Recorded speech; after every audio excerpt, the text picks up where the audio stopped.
Hi everyone, कैसे हैं आप सब लोग। Welcome back to another video. देखें, हमारी ये जो सी प्लस प्लस की सीरीज़ है इसको हमने काफ़ी टाइम से स्टार्ट किया हुआ है, लेकिन गैप भी बहुत ज़्यादा आ चुका है, उसके लिए बहुत ज़्यादा सॉरी। लेकिन आज की जो वीडियो है वो छोटी वीडियो होगी, लेकिन इस वीडियो के अंदर जो हम कॉन्सेप्ट पढ़ेंगे ये आपके लिए बहुत ही ज़्यादा इम्पोर्टेंट है, क्योंकि हमने जो एम इसका किया था, ये जो हम सीरीज़ स्टार्ट कर रहे हैं वो इसका एम ये था कि हमने प्रोग्रामिंग फंडामेंटल के कॉन्सेप्ट को ए टू जेड क्लियर करना है, ताकि अगर हम किसी भी प्रोग्रामिंग के अंदर जब प्रोग्रामिंग का कोर पढ़ें तो हमें समझ में आ जाना चाहिए कि ये चीज़ें क्या हैं और कैसे काम करती हैं। अब उसके लिए ना आपको प्रोग्रामिंग की ग्रामर का पता होना चाहिए। जब मैं प्रोग्रामर की ग्रामर की बात करता हूं तो उसका मतलब ये है कि प्रोग्रामिंग के अंदर जो भी कॉन्सेप्ट होते हैं उनका मतलब क्या है, कैसे काम करते हैं और क्यों यूज़ करते हैं इन सब चीज़ों को। और अगर हमें जब लॉजिक बना रहे हो तो हमें कैसे पता लगे कि हम कौन सा कॉन्सेप्ट उसके अंदर पुट करें। तो इन सब चीज़ों के लिए आपको प्रोग्रामिंग फंडामेंटल्स, इसके अंदर जितने भी कॉन्सेप्ट आते हैं आपको डिटेल में पढ़ने होते हैं, आपको हर एक सही तरीके से आना चाहिए। और पिछली वीडियोस में हमने सी प्लस प्लस के अंदर जो थ्योरेटिकल कॉन्सेप्ट होते हैं उनको भी हमने सही तरीके से क्लियर कर लिया है।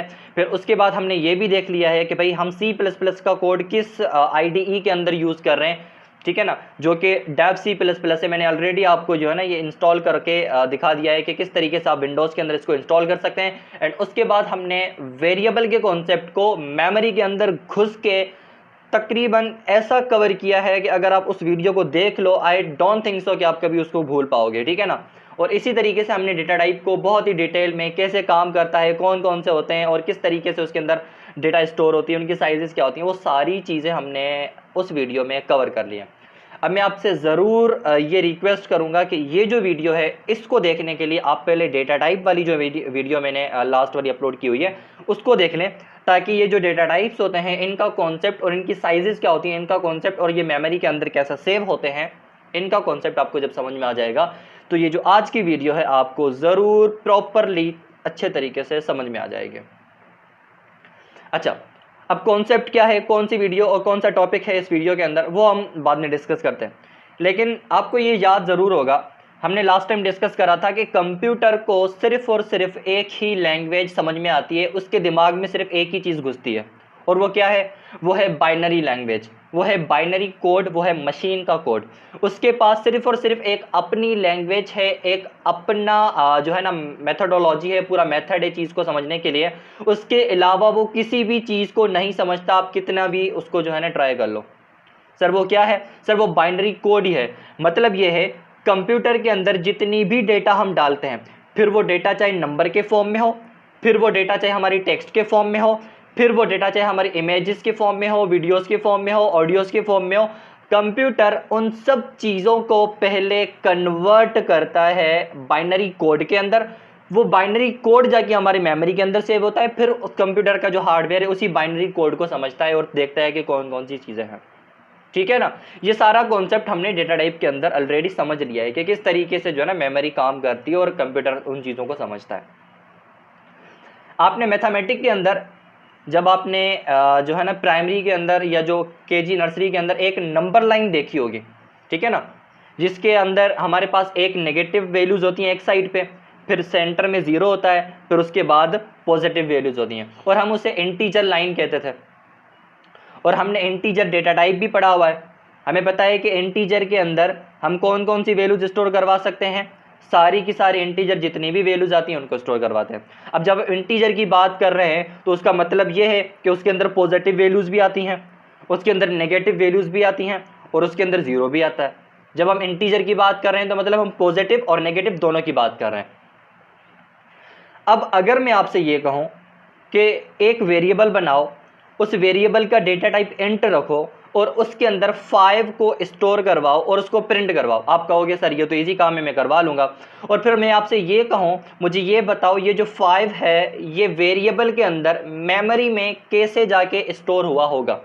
आप ये भी बता सकते हो, सर वो जो हमने 5 को स्टोर करवाया है वेरिएबल के अंदर, वो 5 पहले कन्वर्ट होगा बिट्स में, बाइनरी कोड में होगा, और हमें पता है 5 का जो बाइनरी कोड होता है वो 101 होता है। अब ये जो 101 बाइनरी वाला कोड है ये जाके उस मेमोरी के बिट्स के अंदर, कौन सी बिट्स? हमें पता है इंटीजर की जो साइज होती है वो 4 बाइट होती है, मतलब एक बाइट के अंदर 8 बिट्स हैं, तो ओवरऑल कितनी बिट्स ये रखता है?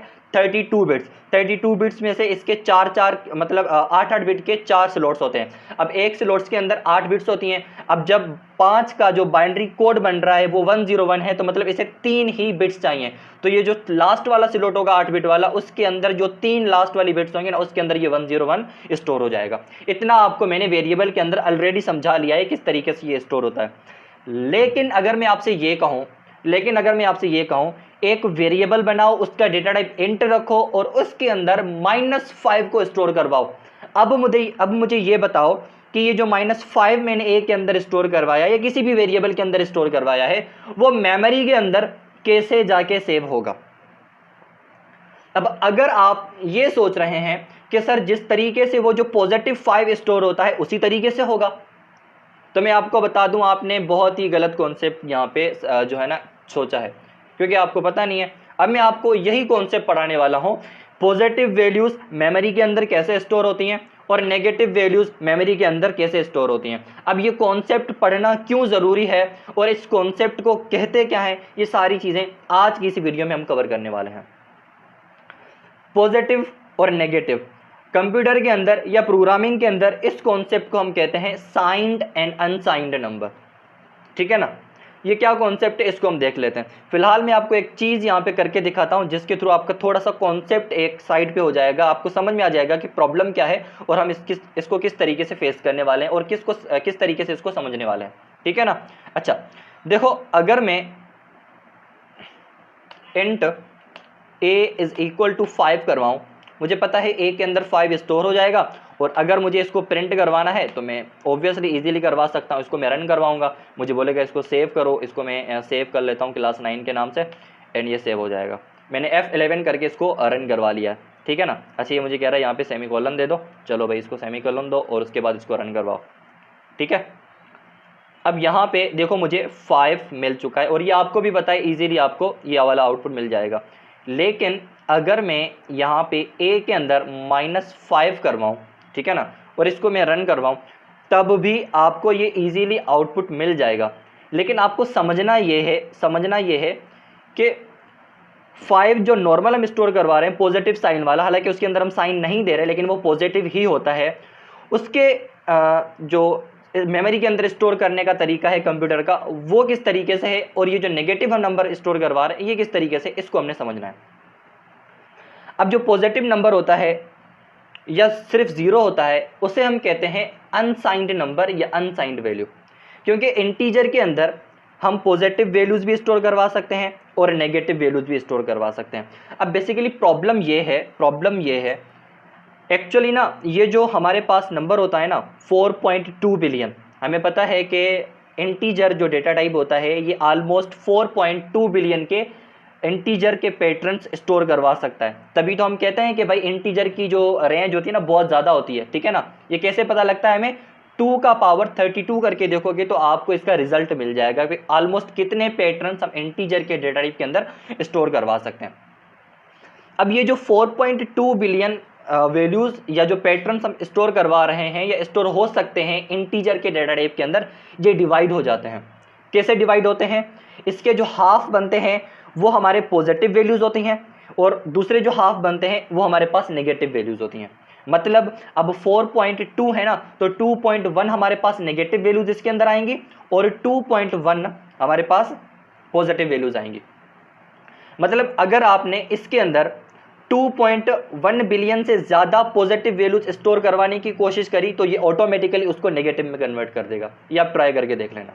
या फिर अगर आपने 2.1 से कम नेगेटिव या 2.1 जैसे है ना 2.1 बिलियन, तो 2.2 बिलियन वाली नेगेटिव वैल्यूज आप स्टोर करवाओगे ना, तो उसको भी जो है ना ये कोई स्ट्रेंज सा नंबर आपको दे देगा, स्ट्रेंज सा आउटपुट आपको दे देगा।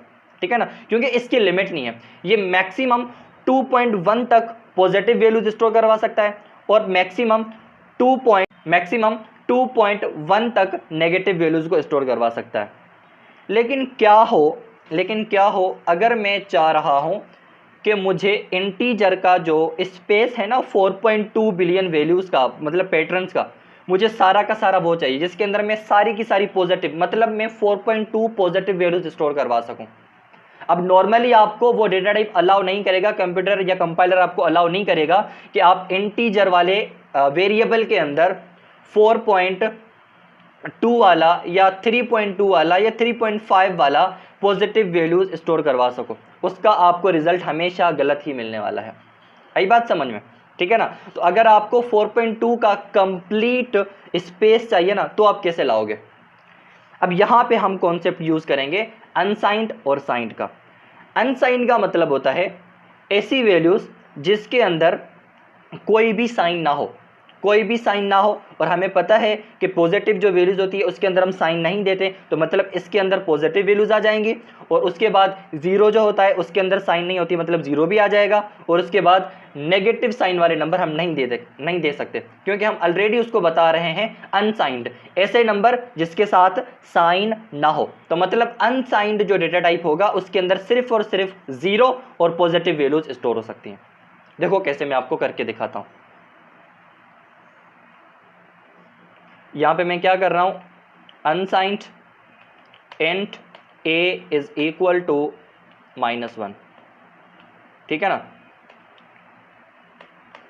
अभी मैंने आपको क्या बताया है, अनसाइंड ऐसे डेटा टाइप होंगे, अनसाइंड ऐसी वैल्यूज होंगी जिसके अंदर सिर्फ और सिर्फ या तो जीरो स्टोर होगा या तो पॉजिटिव वैल्यू स्टोर होगी। नेगेटिव साइन वाली वैल्यूज नहीं स्टोर होंगी, वो हमें कोई और कोई अलग सा आउटपुट दिखा देगा, ठीक है ना। कंपाइलर जो है ना कोई भी स्ट्रेंज नंबर हमें दिखा देगा, ठीक है ना। अच्छा देखो यहाँ पे अभी मैंने क्या करवाया है, अनसाइंड के अंदर पॉजिटिव वैल्यू स्टोर करवाई है। क्या हम इसको प्रिंट करवा सकते हैं इजीली या नहीं, इसको पहले देख लेते हैं। देखो मैं इसको रन करवाता हूँ।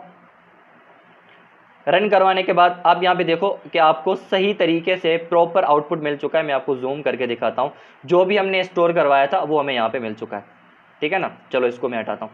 अब मैं यहाँ पे क्या करता हूँ, -5 करवा लेता हूँ एंड उसके बाद इसको मैं कंपाइल करता हूँ। अब आपको देखो यहाँ पे क्या मिल रहा है, बहुत ही स्ट्रेंज आउटपुट मिल रहा है। मैंने आपको पहले बता दिया था कि ये जो अनसाइंड होता है ये पॉजिटिव और जीरो ही स्टोर करवाएगा। अगर आप नेगेटिव वैल्यू स्टोर करवाओगे तो ये नेगेटिव वैल्यू को स्टोर नहीं होने देगा, यहाँ पे स्ट्रेंज आउटपुट दे देगा। यहाँ तक कॉन्सेप्ट क्लियर हुआ? तो सर ये हम यूज़ क्यों करेंगे, मतलब वो तो हम नॉर्मली वैसे भी कर सकते हैं, बिला वजह हम अनसाइंड क्यों करें? क्योंकि जब आप अनसाइंड वाला ये जो वैल्यूज डेटा टाइप यूज करोगे ना, तो ये है कि आप वो जो नेगेटिव वाला स्पेस था ना इंटीजर के अंदर, आप उसको भी पॉजिटिव में कन्वर्ट कर सकते हो। मतलब अगर आप यहाँ पे अनसाइंड नहीं यूज करते, अगर आप यहाँ पे अनसाइंड नहीं यूज करते ना, तो आप मैक्सिमम जो इस वेरिएबल के अंदर वैल्यूज स्टोर करवा सकते हो ना, वो पॉजिटिव 2.1 बिलियन तक, ठीक है ना। लेकिन हमें तो ये पता है इंटीजर की जो साइज है वो 4.2 बिलियन अपना पैटर्न्स स्टोर करवा सकता है नंबर के। तो वो 4.2 बिलियन हम कैसे अचीव करें? उसको अचीव करने के लिए आप क्या करें, अनसाइंड डेटा टाइप यूज कर लें। अब वो जो बकाया माइनस वाले 2.1 बच रहे थे ना, वो भी आप पॉजिटिव में लेके आ चुके हो। मतलब अब आप 2.1 बिलियन से ज्यादा वैल्यूज स्टोर करवा सकते हो पॉजिटिव वाली। आई बात समझ में? इसलिए हम कॉन्सेप्ट पढ़ते हैं अनसाइंड और साइंड का। अच्छा ये तो हो गया अनसाइंड।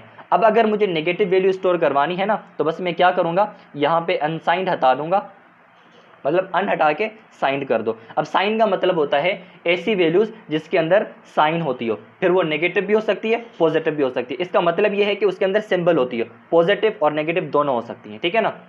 अब यहाँ पे आप इसको प्रिंट करवाओ तो ये आपको -5 दे देगा, ठीक है। कॉन्सेप्ट समझ में आया? कॉन्सेप्ट समझ में आया, ठीक है ना। यहाँ तक मैं आपको गारंटी देता हूँ कि आपका जो कॉन्सेप्ट है ना वो प्रॉपर तरीके से आप समझ चुके होंगे। अगर समझ में नहीं आया है तो आप इसको रिपीट करके सुन लें, रिपीट करके देख लें, ताकि ये सारा कॉन्सेप्ट आपको क्लियर हो जाए। अब ये हमारा था फर्स्ट पार्ट कि अनसाइंड और साइंड का कॉन्सेप्ट क्या होता है। अब ये चीज़ें मेमोरी के अंदर कैसे स्टोर होती हैं इसको समझना है। देखो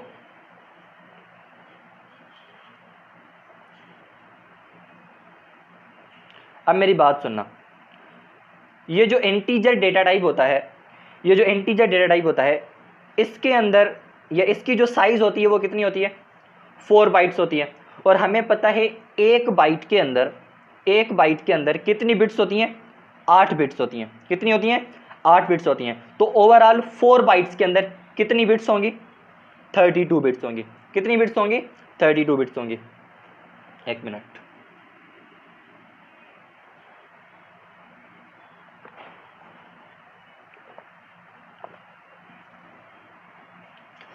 इंटीजर की जो साइज होती है वो होती है 4 बाइट। एक बाइट के अंदर 8 बिट्स होती हैं, तो ओवरऑल जो इंटीजर के अंदर बिट्स होंगी वो कितनी होंगी? 32 बिट्स होंगी। तो मतलब हमारी इन 32 बिट्स में इंटीजर वाले नंबर डिफरेंट डिफरेंट पैटर्न से स्टोर करवाए जा सकते हैं।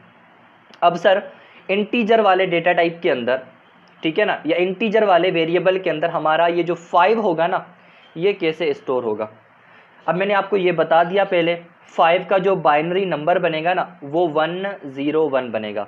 अब ये जो इंटीजर की 32 बिट्स होती है ना, ये 32 बिट्स डिवाइड होती हैं 8 बिट्स में, तो मतलब इसके 4 स्लॉट्स बनते हैं। अब ये जो लास्ट वाला 8 बिट वाला स्लॉट होगा ना, उसके जो 3 वाले बिट्स होंगे ना, 8वें के 3 बिट्स, ठीक है ना, उसके अंदर ये 101 किसका? 5 वाला स्टोर हो जाएगा। मतलब इस तरीके से मेमोरी के अंदर हमारा नंबर स्टोर होता है।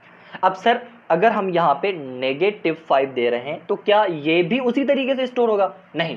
देखो, जब भी आप किसी वेरिएबल के अंदर नेगेटिव वैल्यू स्टोर करवा रहे होते हो तो कंप्यूटर क्या करता है, नेगेटिव वैल्यू को किसी भी वेरिएबल के मेमोरी के अंदर सेव करने के लिए, किसी भी बिट्स के अंदर सेव करने के लिए वहां पे एक कॉन्सेप्ट यूज करता है जिसे हम कहते हैं टूज कॉम्प्लीमेंट मेथड। मतलब कंप्यूटर नेगेटिव वैल्यूज को मेमोरी के अंदर सेव करने के लिए कौन सा मेथड यूज करता है? Two's complement method. अब सर इसका मतलब क्या है, मतलब कैसे यूज करता है? देखो मैं आपको समझाता हूं। यहाँ पे देखो, अभी मैंने आपको क्या बताया, अभी मैंने आपको यहाँ पे एक चीज बताई है कि भाई हमारा ये जो 5 होगा ना, ये कैसे स्टोर होगा? ये स्टोर होगा कुछ इस तरीके से। देखो मेमोरी के अंदर कितनी बिट्स होती हैं? मतलब एक बाइट के अंदर 8 बिट्स होती है ना, 0 0 0 0, 4 बिट्स 0 0, 6 बिट्स 0 0, 8 बिट्स, ठीक है ना। अब सपोज करो इंटीजर के अंदर टोटल 8 बिट्स हैं और हमने ये 5 को स्टोर करवाना है। अब 5 का जो बाइनरी नंबर बनेगा वो 101 बनेगा, तो मतलब मेमोरी के अंदर ये कुछ इस तरीके से स्टोर होगा। यहाँ तक बात समझ में आई? यहाँ तक बात समझ में आई? ओके। अब सर अगर ये नेगेटिव होता तो हम किस तरीके से स्टोर करवाते हैं? अब देखो यहाँ पे हम कौन सा कॉन्सेप्ट यूज करेंगे? कंप्यूटर यहाँ पे जो मेथड यूज करता है नेगेटिव वैल्यूज को स्टोर करवाने के लिए, उसे हम कहते हैं टूज कॉम्प्लीमेंट वाला मेथड। अब सर ये क्या होता है? टूज कॉम्प्लीमेंट वाला मेथड ये होता है कि सबसे पहले आपके पास जो नेगेटिव वैल्यू है उसको आप कन्वर्ट कर लो बाइनरी में पॉजिटिव समझ के, ठीक है ना। अब अगर हम इसको पॉजिटिव समझ के स्टोर करेंगे तो इसी तरीके से होगा, ये हमने लास्ट में देख लिया, ठीक है ना। अब आप क्या करो, ये जो हमारी बिट्स है ना, इसको स्विच कर दो। क्या कर दो?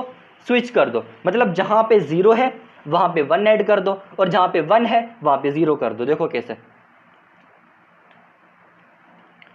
0 है 1 कर दो, 0 है 1 कर दो, 1 कर दो, 1 कर दो एंड 1 कर दो। अब यहाँ पे 1 है तो 0 कर दो, फिर यहाँ पे क्या करना है? 1 कर दो एंड फिर यहाँ पे आप क्या कर दो? 0 कर दो। यहां तक बात समझ में आई है, ठीक है ना। टूज कॉम्प्लीमेंट मेथड ऐसे ही काम करता है। क्या करता है? ऐसे ही काम करता है। पहले उसको बाइनरी में कन्वर्ट करता है, फिर उसको स्टोर करवाता है, फिर जिन बिट्स में स्टोर होते हैं उन बिट्स को स्विच करता है। स्विच करने के बाद उसके अंदर एक एक्स्ट्रा बिट ऐड करता है। कैसे? देखो, इन बिट्स को आप एज इट एज लिखो, 0, ठीक है ना, 1 एंड 1।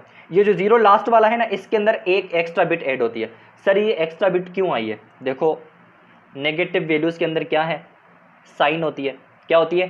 साइन होती है। मतलब जो हमारे पास साइंड डेटा टाइप वाली वैल्यूज होती है ना, उसके अंदर साइन का भी एक एक्स्ट्रा स्पेस चाहिए हमें। तो वो जो नेगेटिव हो या पॉजिटिव हो उसके लिए भी तो हमें स्पेस चाहिए ना, तो वो स्पेस एक बिट ले लेता है, ठीक है ना। अब उस एक बिट के अंदर या तो पॉजिटिव स्टोर होगा या तो नेगेटिव स्टोर होगा, तो उसको स्टोर करवाने के लिए हम एक एक्स्ट्रा बिट इसमें ऐड करते हैं। ये पूरा का पूरा जो कॉन्सेप्ट है ना, इसे टूज कॉम्प्लीमेंट मेथड कहते हैं। टूज कॉम्प्लीमेंट मेथड ही यूज करता है कंप्यूटर किसी भी नेगेटिव वैल्यूज को मेमोरी के अंदर स्टोर करवाने के लिए। बात समझ में आई है? क्लियर हुए हैं कॉन्सेप्ट? साइंड क्या है, अनसाइंड क्या है, क्यों पढ़ रहे हैं, कैसे मेमोरी में स्टोर होते हैं। आई होप कि आपको ये जो वीडियो है ना बड़ी ज़बरदस्त लगी होगी। थोड़ा डीप कॉन्सेप्ट है, लेकिन प्रोग्रामिंग का फंडामेंटल समझने के लिए डीप ही जाना पड़ेगा।